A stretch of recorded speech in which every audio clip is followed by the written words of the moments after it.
আসসালামু আলাইকুম বন্ধুরা, কেমন আছেন? আশা করি সবাই ভালো আছেন। আমি আজকে সামনে তো কোরবানির ঈদে তো সবারই রান্নাঘরে ব্যস্ততায় কেটে যায় মেয়েদের। আহ, এই জন্যই মশলাটা নিয়ে আসলাম।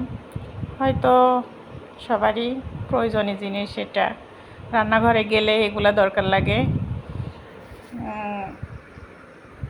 বিয়েবাড়ির গোশ খাইতে গেলে গরুর গোশে যে একটা সুন্দর ঘ্রাণ আসে, কিন্তু আমরা রান্না করলে পারে কিন্তু এটা আসে না। কেন আসে না? এই কারণেই এই মশলাটা হয়তো ভিডিওতে নিয়ে আসা। তো অনেকেই জানে না, নতুন নতুন রাঁধুনিরা আসছে, এরা দেখলে হয়তো অভিজ্ঞতাটা বাড়বে। এই কারণেই শাহী মশলাটা বানানোর জন্য আমি এই ভিডিওটা নিয়ে আসছি, হয়তো অনেকের উপকার হবে। এখানে সব কিছু পরিমাণ মতন আমি নিয়েছি। যার যতটুক মশলা বানাবেন হয়তো সেভাবে নিলে পারে তো মশলাটা সুন্দর হবে। ব্যস্ততা মেয়েদের অন্তত, আরও কোরবানি থাকলে আরোই বেশি, কিন্তু মশলা করার ঝামেলাটা যদি আগে থাকতে করা থাকে তাহলে আর মনে করেন যে এটা সহজ রান্নাটা হয়। আর এই রাঁধুনি মশলা বাজার থেকে কিনতে গেলে অনেক চড়া দামে কিনতে হয়।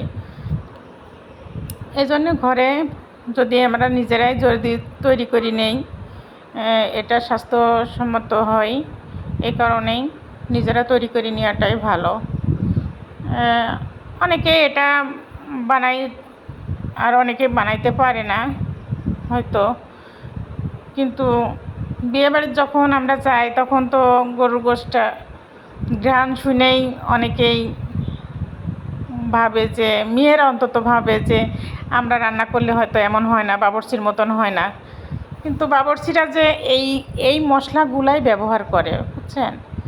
যে যে এই যে 13টা মশলা এখানে দেওয়া হয়েছে, যে শাহী মশলার ভিতরে যে 13টা মশলা এখানে অ্যাড করা হয়েছে, কিন্তু এই মশলাগুলো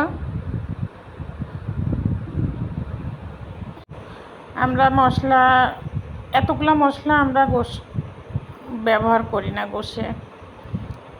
আর বিয়েবাড়িতে কিন্তু এই মশলাগুলাই ব্যবহার করে। এই কারণেই বাবুর্চির হাতের রান্না অনেক মজা হয়। এখন আমি মশলাগুলা একবারে অল্প জালে ভেজে নেব, অল্প অল্প করে, কারণ একবারে দিলে পারে মশলাটা ভাজা ভালো হবে না। আর বেশি জাল দিলে পারেও মশলাটা পুড়ে যাবে। হালকা আছে এটা ভেজে নিতে হবে।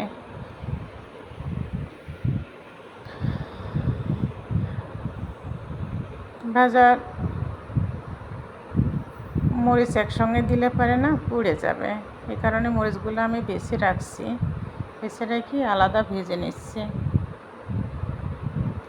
ভেজে নিয়ে আমার ভাজা প্রায় শেষ।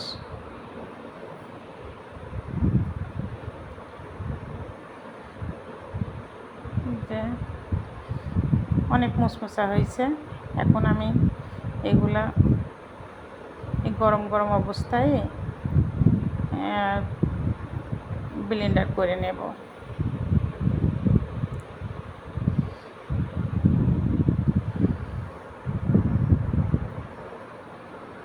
তেজপাতাগুলো ভেঙে দিলাম, এগুলা মচমচা হয়ে গেছে। এই যে আপনারা বাসায় তৈরি করলে পারে দেখবেন রান্না করে কেমন হয়। হয়তো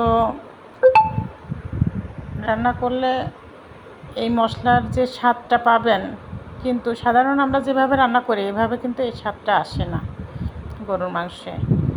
এই মশলা যে করছি না, সারা ঘরে ঘ্রাণে ভরে গেছে, মানে এত সুন্দর ঘ্রাণ আসছে।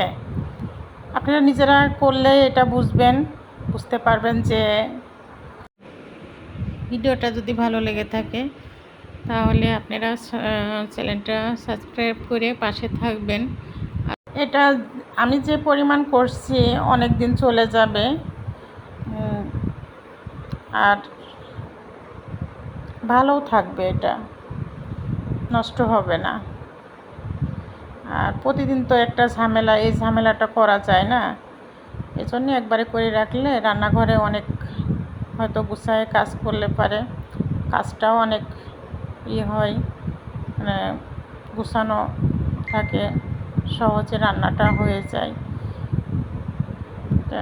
আমি 2 জারে রাখছি, একটা রান্নাঘরে সবসময় ব্যবহার করব, আর এটা থাকবে, মানে ঢাকনাটা খুলে রাখলে পরে ঘ্রাণটা বেরোয় যায়, এই কারণে আমি 2 জায়গায় রাখছি।